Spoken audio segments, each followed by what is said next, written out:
traveling along ridge lines, testing small slopes, kicking cornices. Our test results, we're finding that the new low density snow is sloughing.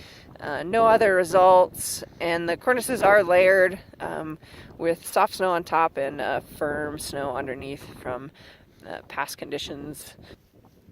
We're on a south aspect at 6,700 feet in the Whitefish range, and we're out today looking for wind, as well as new snow available for wind transport. So we took a big picture look at the snowpack here. You can see that we have some new low density snow with a heavy rime layer on top.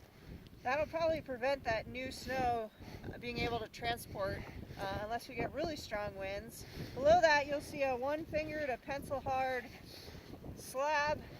Mid-pack snowpack is pretty strong, pretty firm, but it is still resting over faceted layer.